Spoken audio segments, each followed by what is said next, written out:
Hey guys, welcome back to the channel. Another sit and talk vlog. Today I'm going to talk about drug testing in disc golf and my opinion on it or take on it or whatever. I think that most legitimate sports drug test. I think that those legitimate sports are also playing for millions and millions of dollars. Jon Rahm, for example, on the PGA Tour, I think after winning the Masters, he had accumulated about $13 million in wins. That's like Paul McBeth's 10-year contract and Ricky's 4-year contract combined that he won in 4 months. So I'm not set on us needing drug testing at this point to decide if the person that wins $8,000 at some tournament deserves it or not. I personally would pass any pop-up drug test or anything like that before or after any of the tournaments I've competed in.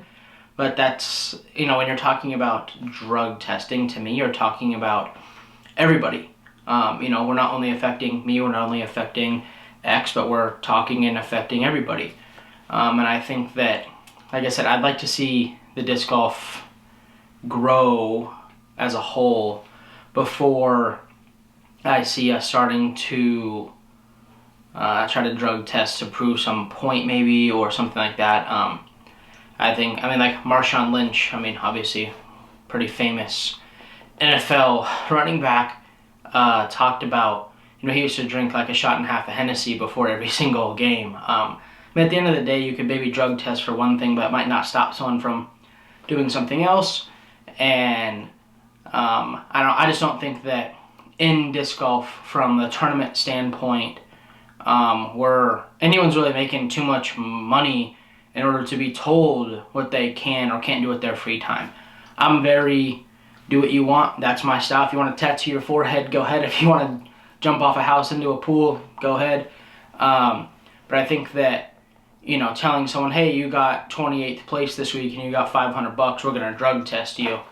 I don't know. I think it's a little early for that, in my opinion. I don't think that when Babe Ruth was playing baseball, they were drug testing. And I know because of the technology they couldn't, but I do think drug testing is very, very expensive. I think that if we, I think to be fair, you couldn't just drug test the people that won every week or did the best every week. You'd have to drug test everybody. And I think that, we're not really, in my opinion, playing for enough week in and week out on Silver Series or Disc Golf Pro Tour or whatever to justify spending, possibly first place prize on then drug testing the whole field. So I understand the value. I understand why people are advocating for it. I understand why people want it to be done.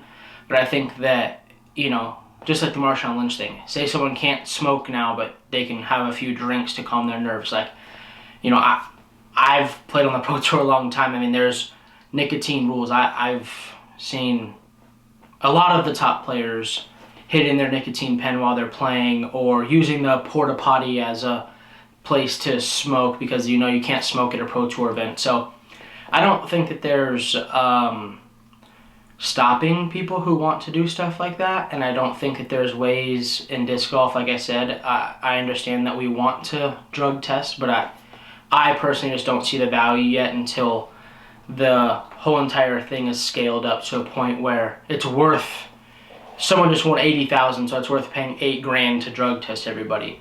As of now, I think that someone would be winning $8,000 and we'd be paying another $8,000 to drug test everybody, where I think if we started promoting higher payouts in every single tournament, someone's winning 8, instead of 8, they're winning 16, 20, 24,000, I think that you really start to build hype around professional disc golf from, whoa, look at, these people are making a lot of money for 3 days of disc golf or 4 days of disc golf. So I would just hate to see that the product be possibly diminished by drug testing at this stage of disc golf. I do think, obviously, down the road, I think it's very valuable, and I think now it could be valuable. I think that for the Pro Tour to be able to pitch to, Nike or whoever and say, look, we have a drug-free sport.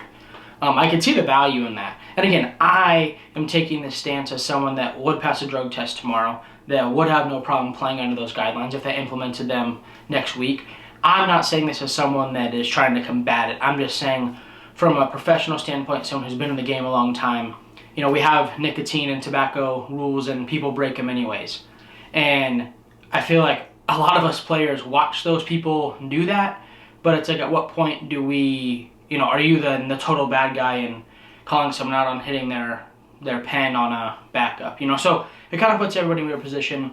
And like I said, I think drug testing, you couldn't just not drug test the guy in 80th place because he got 80th place. And we're also talking about MPO and FPO. So now, Monday after the event or whatever it might be, or when you finish around Sunday, you're going to have 150 MPO players and 50 FPO players, 200 drug tests, not be confused, not get mixed up, have to pay for all that, send it to the lab, come back. I just think that it's going to be a really, really hard thing to manage and control. And like I said, while I don't think that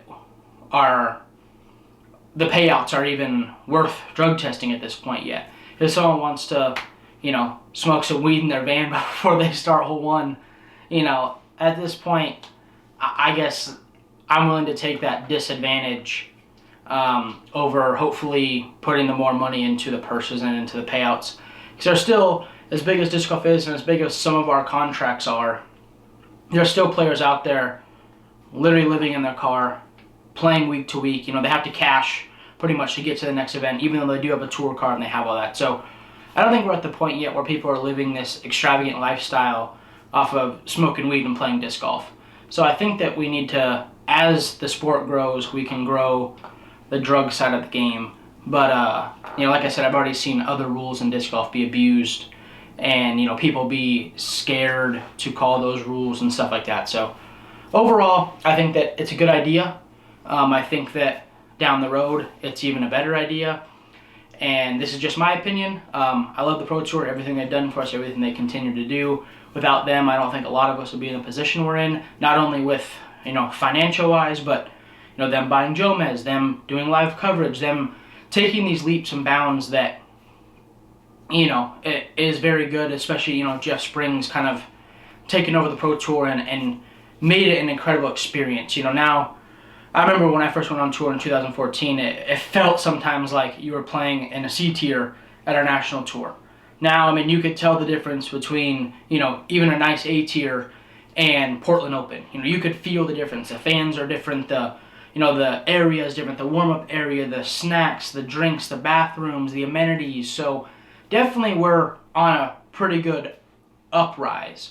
But I just still don't think personally, as a player, that we're ready to sacrifice X into the payout in order to drug test a few people that might need it.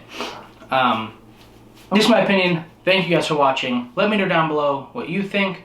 I'd love to hear you guys' opinions, and obviously, I don't think there's a right or wrong opinion on this. I just think that, it's what you prefer or what you, might benefit from or not. So for me, I'm in the middle of the road. I could happily get a drug test tomorrow and not care. So let me know what you guys think down below. Thank you guys for watching. We'll see you in the next one.